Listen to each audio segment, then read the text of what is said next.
Hi, this is Angelica, and I'm doing my screencast for unit number 10.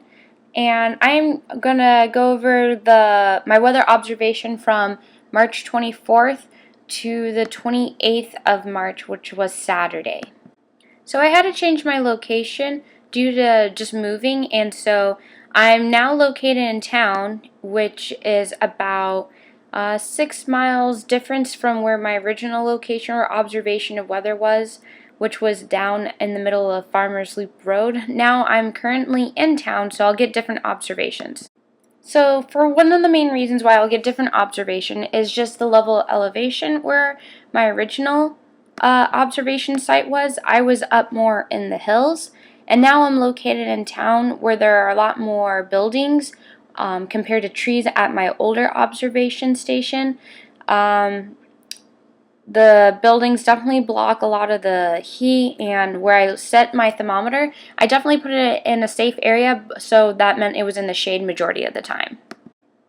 So on the first day, I took a screenshot of the weather map on the 24th, which was, I believe it was Tuesday. So I started my observations on Tuesday. So I took a screenshot of the weather, and as you can see, we were going to get a warm front from the top half of Alaska, and then more towards Juneau, there was definitely a cold front happening. Just because of how the weather patterns are looking on this day, we definitely did start seeing warmer days in Fairbanks, especially. We went from being extreme cold to seeing a lot more warmer weather. I fortunately got the chance to leave in the middle of the colder weather and go to a little bit more warmer area in the States, but it was kind of nice because we started seeing temperatures rising definitely all throughout the state. And again, this is just another image that I took of a screenshot actually on the next day, on Wednesday, of just the weather, and again just showing that we're going to get a lot more warmer weather, which was awesome. When observing the weather, one of the things that we were told to keep an eye out was definitely for clouds in the sky. And with the warmer weather, I really didn't see any cloud coverage, which was really nice because we did get some really awesome sunny days. But I would notice that there would be slightly some altostratus clouds on some of the days, and also we had some cirrostratus clouds and a halo around the sun, just with the weather changing and with the climate and with it being warmer. Whenever I did my observations, I really didn't see any cloud coverage, and I did my observations between the hours of 5:30 to 6:30, so I didn't really see any clouds. Pretty much just open skies, which was really amazing. So, and then one thing I also noticed, which was really nice, was the first day I did my observation, it was warm, but it wasn't really warm. It was only 24 degrees max. But as the days progressed, I definitely saw a pretty good jump. It went from 24 to 41.3 degrees max temperature, and it kind of just stood steadily. It didn't really jump high or low after that.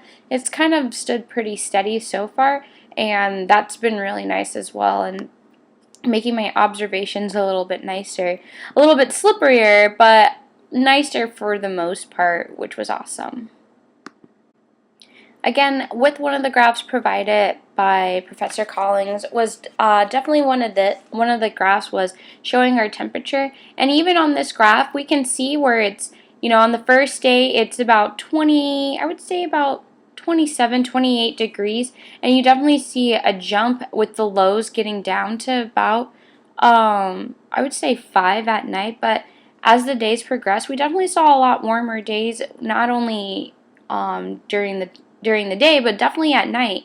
And we even got as high as 50 degrees, which was really awesome, and everyone probably really liked that. So, and we also saw a decline in pressure as it got warmer throughout the day, and I'm still kind of wonky on how to read the pressure. I mean, I'm doing good for the most part, but I definitely, looking at the graph, was maybe a little bit off, not drastically, and I definitely checked the weather station as well and their barometric pressure. So it's interesting to see as it gets warmer, the pressure definitely declines, in Fairbanks at least.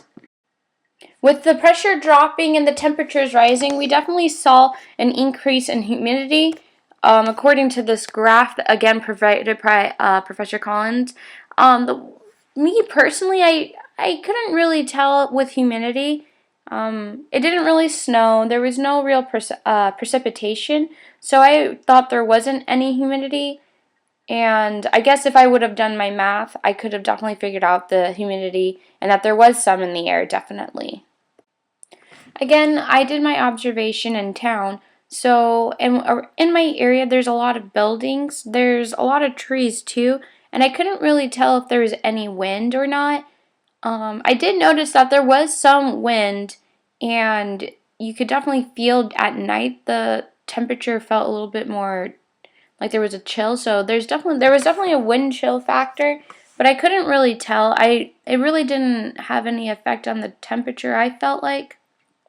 But again, when I compared a lot of my work to the national weather, it definitely said that there was a little bit of wind. So I personally couldn't tell. I was looking for some form of wind. There's no chimneys in my areas, and the trees weren't really blowing really hard. So it was kind of hard to tell if there was any wind in my area. I'm sure if I was in an area where it was a little bit more open field, I definitely would have been able to tell if there was some wind, and definitely comparing it to the Beaufort scale. So overall, I had a really good time with these observations and find it fairly easy and a lot more enjoyable compared to our first observation of weather because it was so cold. So, but we'll just see what happens. And again, here's a picture of Creamers, and I'm kind of just hoping for it to be this beautiful soon and with all this lush leaves and everything like that. So, thank you.